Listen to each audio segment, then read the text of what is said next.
Fancy a cold lager all the way from the Rocky Mountains? Or an IPA from the sunny shores of California? Or a delicious creamy stout from your local craft breweries? With over 800 beers to choose from, craftbeersdelivered.com is home to the best craft beer from around the globe. We're one of Ireland's largest craft beer delivery services, run by our in-house beer specialists. From your favorite IPAs, stouts, lagers, and more, to some very special limited edition brews, we have a brew for the whole crew. Craftbeersdelivered.com offers quick, hassle-free delivery straight to your door. Order online today at craftbeersdelivered.com. Always drink responsibly. Hello, you're listening to the Beer Ladies podcast with me, Katie, and my friends. You can find us on Twitter, Instagram, Mastodon, this thing called Blue Sky, TikTok. Our handle there is at Beer Ladies Pod. And if you're on Facebook, it's at Beer Ladies Podcast. If you'd like to support the show, you can find our merch store link in any of our bios or in the show notes for the episode. And also on our website, which is beerladiespodcast.com. If you'd like to sponsor an episode, please email us at beerladiespodcast@gmail.com. Now, back to the show. Hello, and welcome back to the Beer Ladies podcast. I'm Lisa. I am your host this evening, and I'm joined by my co-host, Christina, who's feeling a little under the weather, but she is waving, I promise you. Christina, do you want to say a quick hello in your special sultry voice tonight? Hello, friends. You'll have to bear with me. I have the flu, so I am here in body, and I will do my best, so bear with me.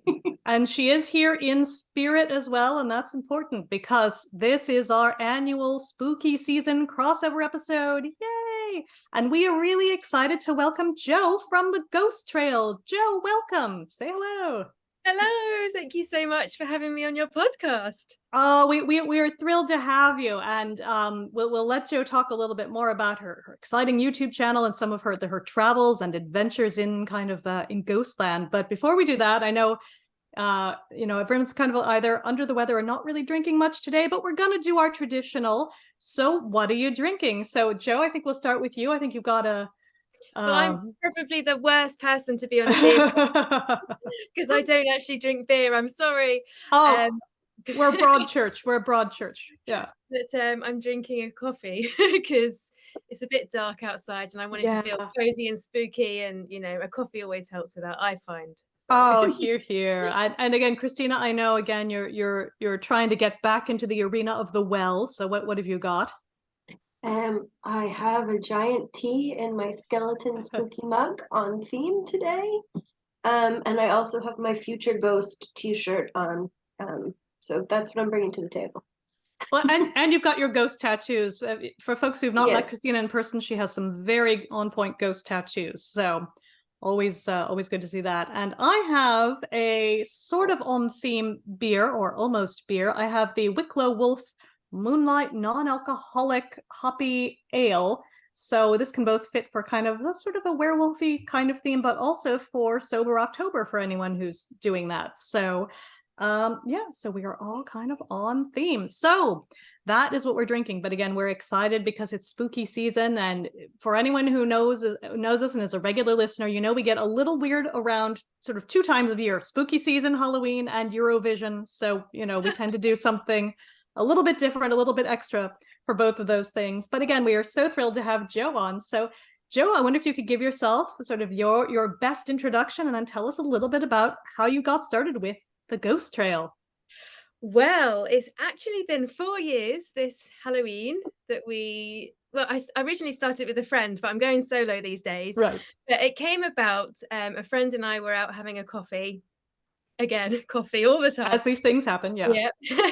And we were chatting about an old 90s TV show called Strange But True. I don't know if you remember it. I remember that. Yes, I spent a lot of time in student days watching that back in London. It was a great show. It was Michael Aspel used to present it, and it would be very much storytelling based. So people would tell their experiences, there'd be reenactments, they'd discuss what happened. I mean, later on you've got The Most Haunted and all that, and where it's more like investigations and gadgets and things. And I really missed that storytelling side of the ghost genre. And we were like, we should let's do something for Halloween. And we were like, let's do 6 episodes just for fun, and we'll release it all on Halloween. And we did it, and it went really well, and we had a lot of fun. And yeah, and then for the next 3 years we did it together. Caspian, who I was doing it with, left at the start of the year to do some other things, but I've carried on, and here I am today, still searching for those ghosts. Yeah, it's brilliant. And for anyone who hasn't watched, obviously just you can go, search on YouTube for the Ghost Trails series. And I think that is kind of what I think makes it really special is, you don't have the jump scares and the weird lighting that you get in, like your most haunted kind of things. Like you're really, you're telling the story and you're going to all kinds of interesting places and just really kind of letting them kind of speak for themselves, I think, as well in some places. Yeah, so. I don't like to make judgment on whether ghosts are real or ghosts are not. I mean, I know what I think, but I'm fascinated, and I think most people enjoy a good story, whether they believe or not. So yeah, I like to tell the stories. I go to as many of the places that I'm talking about that I can, and I also do love a little bit of abandoned exploring, because that's always a little bit spooky and creepy. But yeah. Yeah. Oh, yeah. It's great, and I think at the moment, are you doing 2 a week as we lead up to Halloween? It seems like you either have a lot of stuff you've shot already, or you're really really busy. So it could be all of the above. It's a bit of both, I think. Yes, I'm doing 2 a week for October, Wednesdays and Sundays. A lot of it I've been like, I knew I was going to do 2 a week, so for the past few months I've been like building up some episodes and been quite busy, and I'm now all up to date, so I'm calming down a little bit now and just going to enjoy October. Oh, that's brilliant. And I think again, for those who haven't seen it, you go to all kinds of interesting places all over the UK, but you've also done some interesting stuff here in Ireland. So I know a lot of our listeners will, their ears will be perking up, since we do have a lot of people who do listen here. But I wonder if you could tell us about that recent Ireland trip and kind of how that came to be, and what some of the maybe surprises were of that as well. Yeah, well, so I mentioned I do some abandoned exploring sometimes, and I have 2 friends, Gaz and Jaden. They're father and son, actually, and they're also photographers, filmmakers. And we realized that we shared this hobby, and so we've become a little bit of a trio. And last year we went to Scotland and we did a road trip and we loved it. And this year we were like, let's go to Ireland.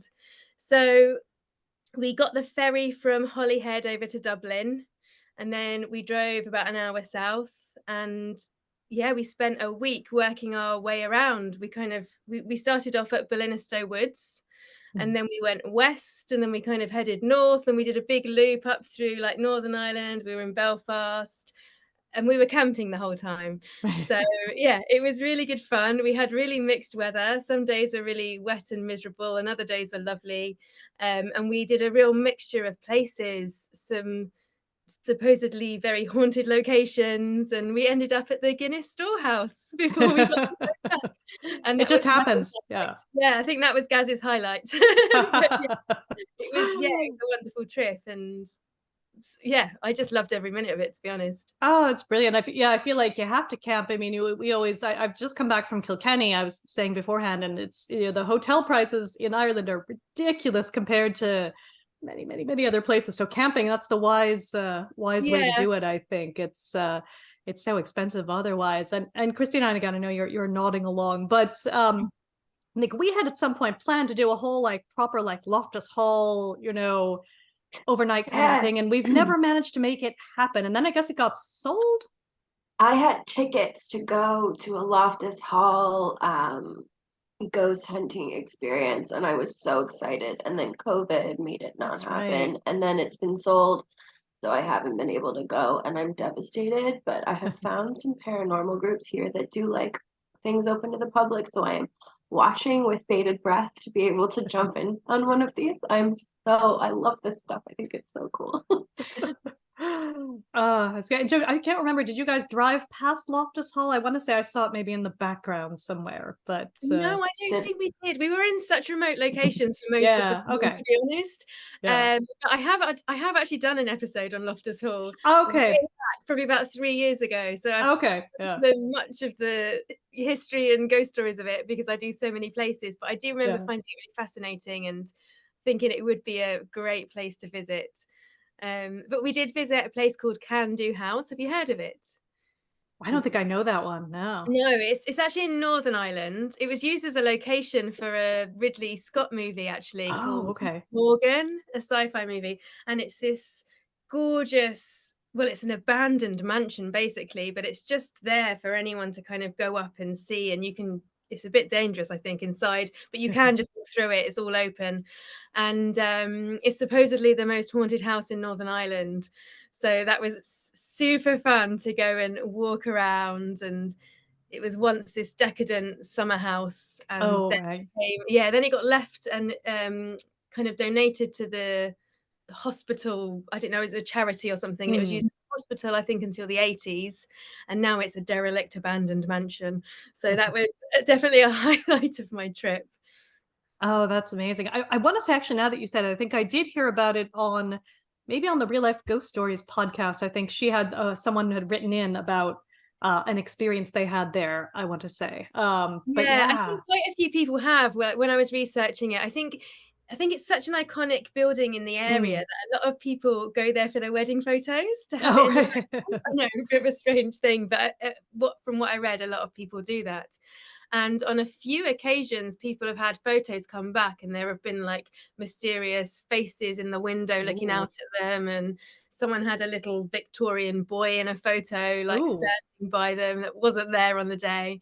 And it definitely has an atmosphere. I mean, I didn't see anything while I was there, but there is definitely a kind of it's spookiness, I suppose. It's quite a gothic Yeah. looking building, and yeah, there's something going on, I'm sure.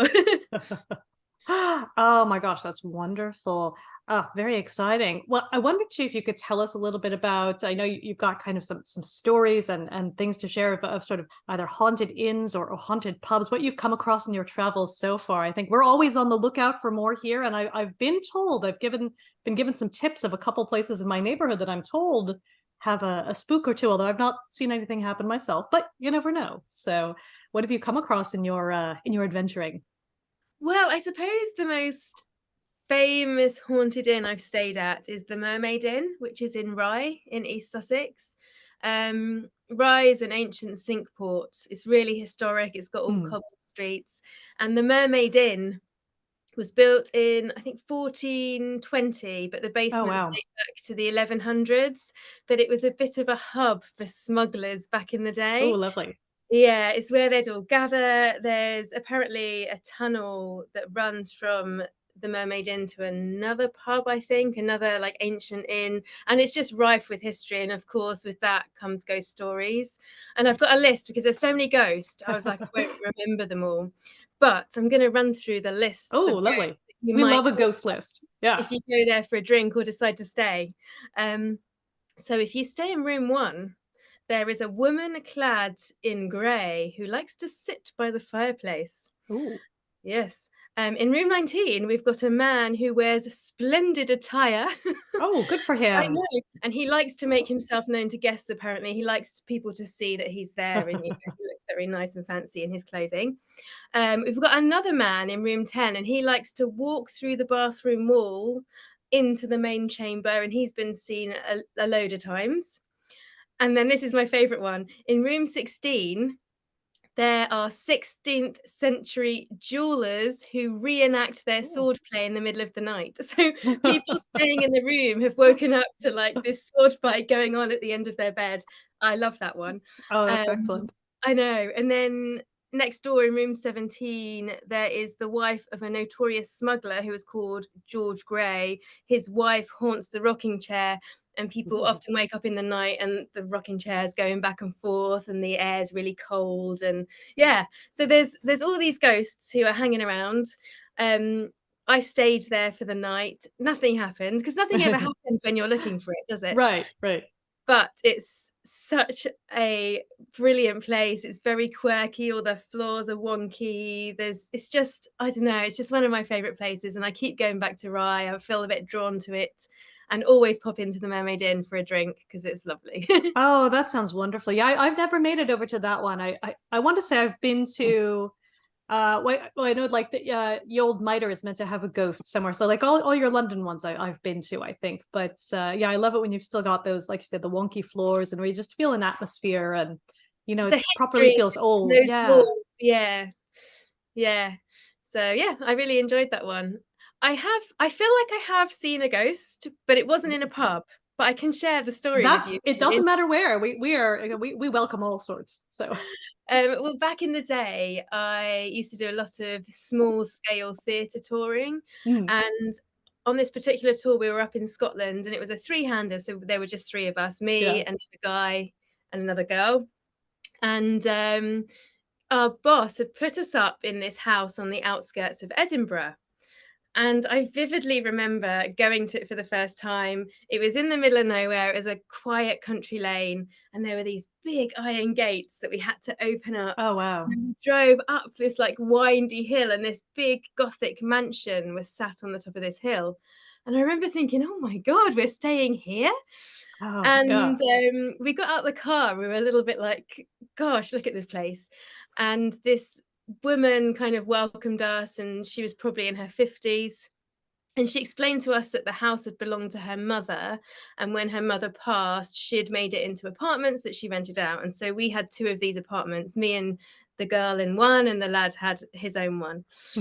And as soon as we walked into this apartment, I was like, I don't think I could stay here. Right. I just had this kind of sinking dread, fear.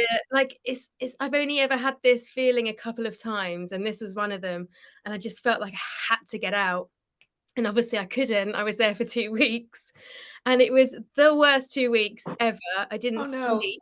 It was horrendous. And on the first night, I was trying to fall asleep, and I just, that feeling when you feel like someone's watching you, like staring. Oh, yeah. So eerie. Yeah. And I opened my eyes, and I saw what looked like an old woman standing at the end of my bed. And I know it wasn't sleep paralysis, because I moved and I turned the light on. The switch was behind me. Yeah. And as soon as I turned the light on, obviously this woman disappeared. But that was it. The rest of the 2 weeks was just awful. I had all the lights on all through the night. I couldn't even have a shower without Gemma sitting on the toilet waiting. I was so terrified. But at the end of the 2 weeks, the boss rang, and she was like, just checking how Scotland was and how did you find the accommodation? And I didn't want to be rude. And I said, oh, it was so lovely. Thank you so much. She said, oh, I'm so glad you liked it, because I had another tour there last month, and they said it was haunted by an old woman. Oh, no. Oh my gosh. And then obviously told her the story. And I think it was the mother who wasn't happy that it had been made into apartments and was trying to scare guests off. But, oh my goodness, man. She didn't like theatrical types turning up. Oh my gosh. Yeah, I have a whole big collection of books just on haunted theaters, because I mean, again, they attract, all these different emotions, and it's such a great, sort of fertile breeding ground for that kind of thing. And I recently did a sort of semi-secret behind the scenes tour at Carnegie Hall, and I kept wanting to be like, is it haunted? Are there any ghosts? Does anyone have any stories? They wouldn't, they just had a lot of very serious union reps who made sure we kept moving from like space to space. So I think some places like to play on the whole ghost thing, and they use it as a bit of an attraction. Yeah. Whereas other places I've been that I've read have been extremely haunted, and people have had experiences all the time. And you go in and say, is it haunted? They're like, nope. Right. They don't want to talk about it at all. But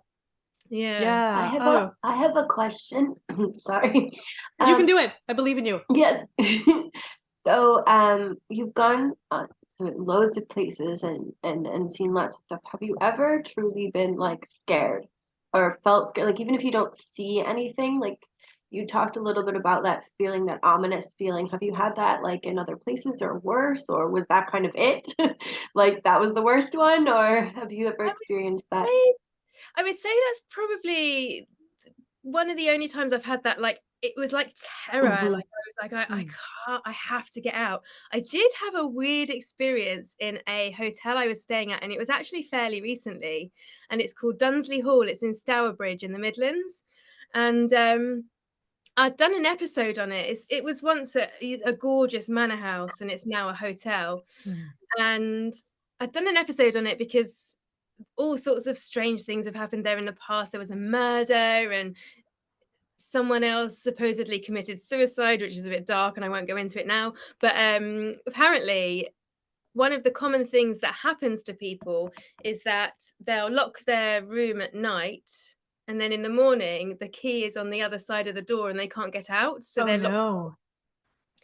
So I'd stayed there a few times and I'd always been in the same room, and I'd booked again because it's such a beautiful place. Mhm. And they'd put me in a different room and I was like, oh, this is strange, a different room. And I had a lovely night and I went to leave in the morning and I couldn't get out. Oh no. Yeah, and it wasn't my key because I had my key, but my key wasn't working. And I Oh gosh. really panicked and I was like, oh my gosh. And I was like, what do I do? And basically, it's hard to explain, but you know, you've got a door and the little like metal catch thing that goes into Mm. the bit of the wall that keeps the door shut. Yeah. When I was moving the handle, that wasn't moving back. It had broken, the spring had broken somehow on its Oh. own in the night and had trapped me in. Oh So gosh. for about 20 minutes, I'm panicking, and eventually I managed to get like my little finger in and hook it out. But that was very strange, and I don't know whether it was supernatural or just a faulty door, but it was fine when I went in the evening, and in the morning, the spring had broken inside the door mechanism. So that was Oh quite neat. gosh. Yeah, that's creepy no matter what. Yeah, I mean, like you say, Yeah. either way, you're like, oh. Yeah. And the Oh other gosh. time I felt a little bit scared was when I was exploring an abandoned house. Again, it was a massive house. It had been a manor house, and I was in the basement, which is always creepy Mm. anyway, and I was with a friend, and she was like, this basement was huge and it was had lots of corridors and little rooms, you know, it kind of spread across the whole size of the house, and she was ahead of me, a room ahead, and I suddenly heard her scream my name out, and she thought I'd pulled her rucksack from behind because she'd Oh. fallen, like been pulled backwards, but I wasn't anywhere near her. And when we looked back at the footage, just before she screams my name out and you see her go like this, there's a white shadow that goes past her like this. Oh wow. So that was quite creepy. And but I didn't have that terror that I had in the other house, but I was a Right. bit on edge. Yeah. Yeah. Oh gosh, that reminds me of that. I don't know if you remember that Ghosts on the Underground documentary from kind of the early 2000s. It's still on YouTube. It has amazing music. It's narrated by Paul McGann. It's just like, it's the best. But I rewatch it several times a year, but there is one really good story like that where the like they're closing the tube down at the end of the night, and the one guy working in the station is trying to figure out, oh, is there a little girl on the platform or a woman? I don't remember which it is. And he goes to talk to someone, and the guy on the security camera is like, what are you doing? There's no one there. But someone sees something the other doesn't, and it's all just it's just a great story, and one of those very sort of atmospheric Especially, I think there's something yeah. about being underground, like Yeah. basements, cellars, tunnels. I've explored a lot of World War II tunnels, and Yeah. there's something about just being underground that I love because of that little bit of anxiety that you Oh get as you're yeah. walking through. But yeah, the underground's an interesting place. Lots of weird stories from the Yeah. Oh, absolutely. That's one of my other like big collecting nerdery things is any kind of haunted underground thing. I've got reams of books on them, and they get yeah. repetitive after a while, but that's okay. It's sort of comforting to know that they all have kind of the same the same stories in them. But I do like, that's the other thing I find appealing, is how they kind of change over time and kind of what the different almost like spooky trends are, because I do feel like you get some things that we just don't have anymore, and then other times you get other kinds of stories. So I wonder if you see any of that kind of thing when you like I love the ones where you have some of your your viewers kind of true stories that they send in. Do you have kind of seasonal themes, or does it just kind of depend on what you get? I'm just curious how those kind of have changed and evolved over the time you've been doing them. I don't know. I feel like I've had a real mixture of stories and experiences come through to me, and I don't like theme them up really. I Yeah. just like to have variety in each episode. So I usually do Yeah. like 3 viewers' true stories per episode, if that's what the episode's about. And I try and do kind of varied ones. Yeah. Um, I've had a few haunted pubs, Yep. a lot of haunted houses, but also some like really unusual ones that, you know, you're like, gosh, this is just such an amazing story, and you can't write this stuff, which just I'm Right. just like, it's just amazing that you've experienced this. I'm really interested in time slips. I find them Mm. fascinating and terrifying at the same time. So I always love to receive a story that's kind of time slip Right. related. But yeah, I don't know. I guess with like stories changing and evolving, it might be a bit to do with word of mouth. You know how stories are passed Sure. down generations, like urban legends and things. That they're bound to change over the years from each telling of them. So yeah, but I just find it fascinating, all aspects of the unknown. Oh, 100%. Yeah, I always think I know you've done some, but I again I always love it, like all the Bluebell Hill stories, like how you have a lot of consistency in the stories, but then there are little bits and pieces that change, like you say, just as with the telling or over time, or as new things kind of happen or get added. And I love that Yeah. kind of, I don't know, like accretion of, sort of lore, if you like. It's Yeah. fascinating.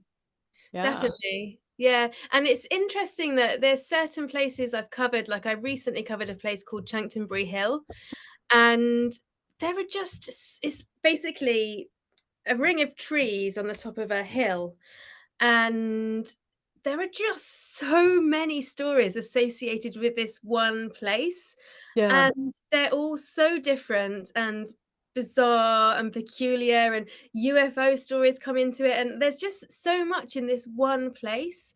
Like you say with Bluebell Hill, like you've got the main hitchhiker bride, Right. but you've got so many other stories and elements that then come in, and you're like, what is it that kind of why do stories seem to all congregate around one certain place, like so many Yeah. different stories? That's quite interesting, I think.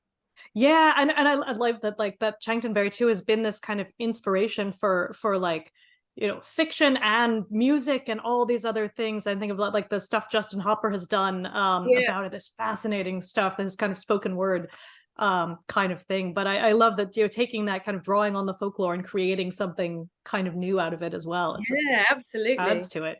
Yeah, I love all that. And I feel like we're in an amazing time for that kind of thing. People are doing so much like new creative work based on some of these kind of older stories, kind of there's such a kind of movement, if you like, at the moment of like sort of either folklore zines or again like new books coming out, and we're just really lucky to be kind of having all this stuff accessible at the moment. And I think you're obviously doing something that's kind of a part of that, is getting some of these Yeah. stories in front of people, and that's I get very excited about that. So Oh, yeah, I suppose it is exciting. Yeah, I think it's just people are naturally quite interested in what can't be explained, I think, yeah. because you want to try and find answers, you want to try and explain it, and sometimes you just can't.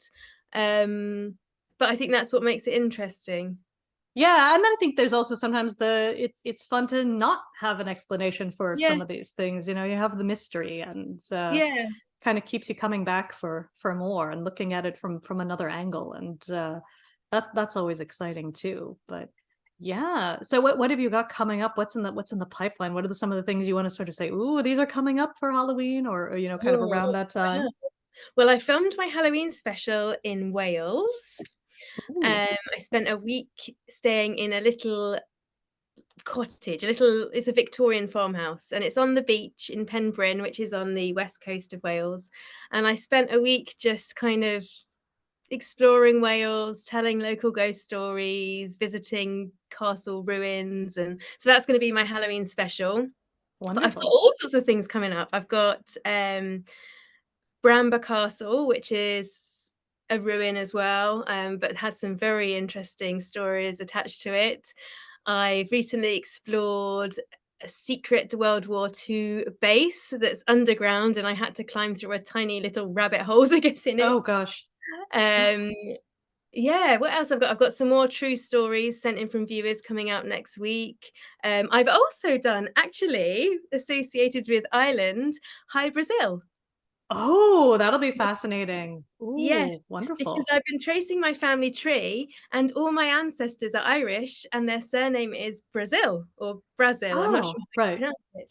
pronounce it. Which got me onto this mythical island of High Brazil, and I found it so fascinating, and so I've done an episode on that one as well. Oh, that'll be great. And that again, something where you've got something that's inspired all kinds of works of other folklore, works of fiction, films, like all sorts. That's Yeah. and that might be one too, that it needs to kind of come back into fashion. I feel like, that's a much better story than like Atlantis and stuff like that. It's a Yeah, I mean, it's like the Atlantis of Ireland, I think I called it, because I just find I can't believe I just didn't know about this mythical island off the coast of Ireland before. yeah, It's only like through tracing my family tree, and then I started talking to a historian, he was really into Irish history, yeah. and he was so excited when I said that my ancestors had this surname, and he's like, "Oh, because of the mythical island," and I was like, "Mythical island? Am I a It's fairy?" like, go on. Yeah.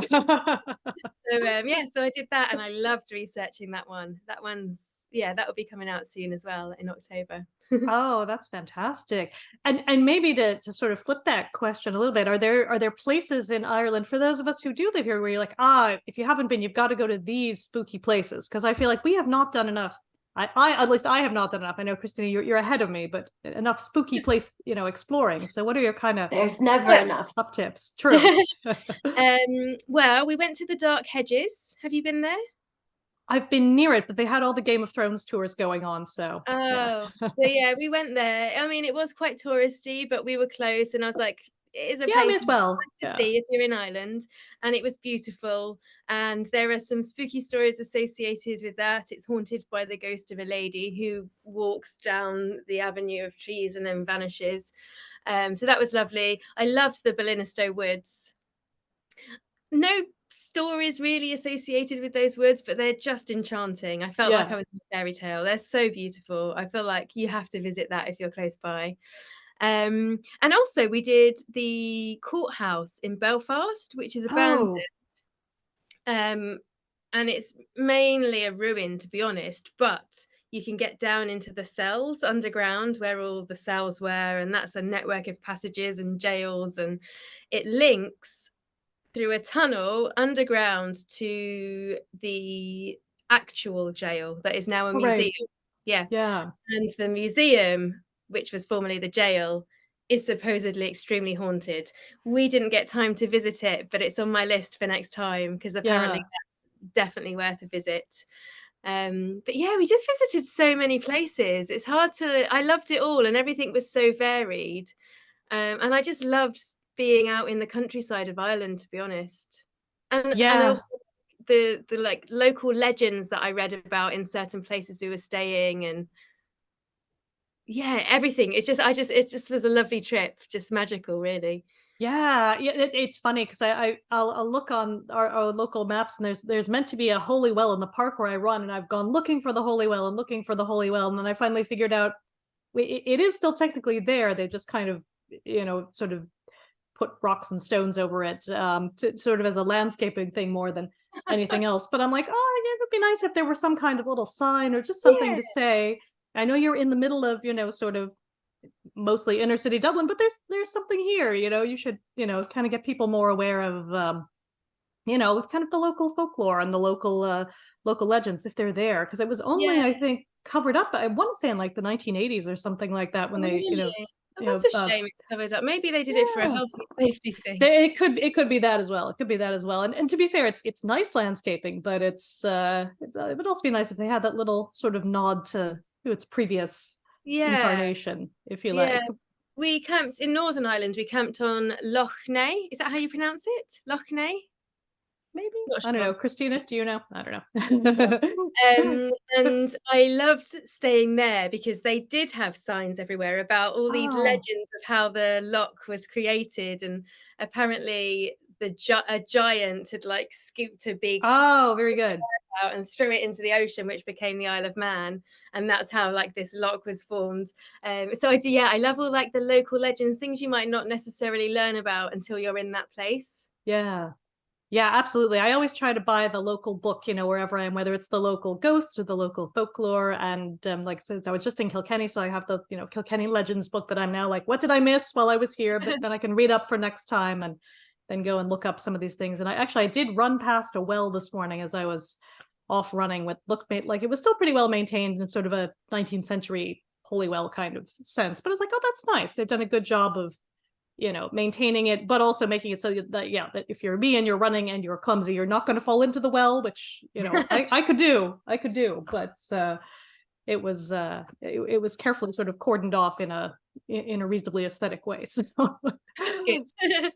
We don't want you falling down a well. No, I would not be good down a well. No. No. Have you had any ghostly experiences, either of you?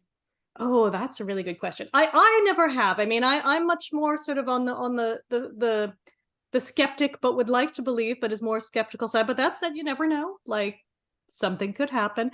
I have had one or two things where I was with other people and they got very excited about stuff happening. One in particular I remember it was at a rave, which tells you how long ago this was, in an old shoe factory. So again, already kind of the right environment for something, because you're in this old abandoned sort of industrial space, and other people were absolutely certain that a being had come into like one of the other rooms and done something with the atmosphere. But I was the lame person sitting outside being like, I don't see anything, what's happening? But everyone else at this party though had taken lots of drugs, so I had not, so maybe that was the problem. I was too straight-laced to see anything. But now I think that's my only sort of almost brush with it. But I did always have, like, my parents were very, very Catholic, very straight-laced, and both insisted that they went on a trip to Canada, I want to say in the 1960s, and they were both terrified by something in a hotel room there, and they both told the story, up until they both died, that there were lights that were chasing all around the room, and there was no like traffic outside or anything like that. So, but I was always impressed that even though this was not their jam at all, they both stuck to the story and were like clearly genuinely like frightened by whatever had happened. But I thought it was interesting that it was all just, they said the lights just kept chasing around the room and the whole night, which is genuinely creepy when you have that described to you. So again, it's all secondhand, but you never know. So you never know. How about you, Christina? I lived in a haunted house for a while when I was in college with a bunch of other people. And everyone, like most people that lived there, would have had like some story at some point in time. But like I remember we were like talking about something in the living room, and like someone insulted something or another, like something, and the grate when they said it, one of the paintings just flew off the wall and like hit the floor, and we were all like, which I mean, obviously I know physics can happen, but just the timing was just so strange. And then I was upstairs in like one of the top floors, and I remember thinking my roommate was in the bathroom because I could see someone like in white, which I just thought was just her robe or whatever. And no, she was at her like boyfriend's house, or she was out or something. And I was certain that I saw her in like my peripheral vision. And so I'm very certain that I saw something. But like, I love to believe in this stuff. I think it's it's fun. It adds a bit of fun to life. So I'm skeptical, but open-minded. Yeah. But yeah, so I think I saw something. Yeah, and I had a similar story, and I think Christina, I think I've told you before, but again, I have a bunch of very straight-laced, very religious, very kind of everything cousins, but they were all insistent the house they were growing up in, whenever any of them would be out, there would be another them that would come home, like go into a room, look like them, they would talk to it, creepy. And people would try to go in, and then there would be no one there, and it was always the person wasn't there, but it would look like a different one of them, just depending on who was the one out. But they all insisted that this went on for years and years and years, and it was that kind of funny thing where I guess it became so normal to them, they weren't weirded out by it. I think you see that in kind of almost in some of the like the older kind of family ghost stories where they're like, oh, that's our old ghost, whatever, and they're very blasé about it, and like the person staying over for the night is like, what's happening? And I always think that's such an interesting dynamic where you have the people who are just like, it's just there, we don't really pay attention, and the other people who are kind of,